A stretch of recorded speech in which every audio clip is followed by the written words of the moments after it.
இன்றே டவுன்லோட் செய்து உங்கள் ஃபேவரட் ஷோக்களை என்ஜாய் பண்ணுங்க. சமூகத்துக்கு அந்த கௌதம் தான் மாப்பிள்ளைன்னு தோணி போயிடுச்சு. ஆனா உன் அக்கா என்னடா விடாம அந்த வெறும் பையில நச்சரிச்சுக்கிட்டே இருக்காளமே. ஏன் என் தம்பிக்கு வீராவை கட்டி கொடுத்தா என்னன்னு கேட்டுக்கிட்டே இருக்காளா? எங்க அக்காக்கு வேற வேலையே இல்ல.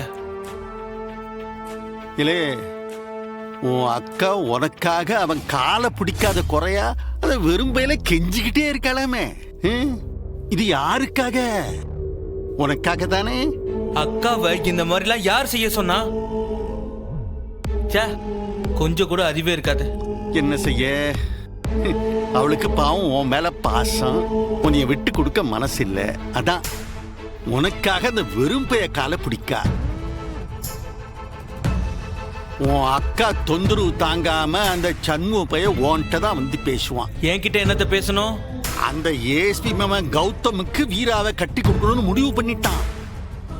ஆனா உன் அக்கா நம்ம பரணிக்காக அவ முகத்துக்காக சும்மா ஒரு பேச்சுக்கு உன்னைய வந்து பாப்பான். பரணி முகத்துக்காக உன்கிட்ட வந்து ஏன் தங்கச்சியை கட்டிக்கிறியான்னு கேட்பான். நீ என்ன சொல்லுவ?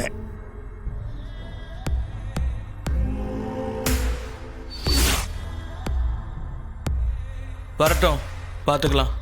அந்த வெறும்பைய சம்முவும் உன் அம்மையும் உன் மைனியும் வீராவை பொண்ணு கேட்டு போனப்போ அவன் என்ன செஞ்சான்?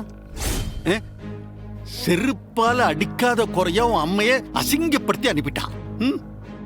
கொஞ்சம் நல்லா ரோசனை பண்ணி பாரு.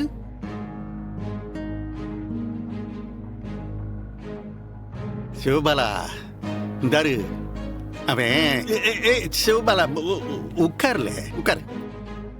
அவன் உன்கிட்ட வந்து வீராவை கட்டிக்கிட்டியான்னு சும்மா கேட்பான். நீ ஓப்பனா சொல்லிடு. எதுக்கு நீயும் மனசுல ஒண்ணு வச்சுக்கிட்டு வெளியில ஒண்ணு காட்டிக்கிட்டு? எனக்கு வீரா வேண்டவே வேண்டான்னு சொல்லிடு.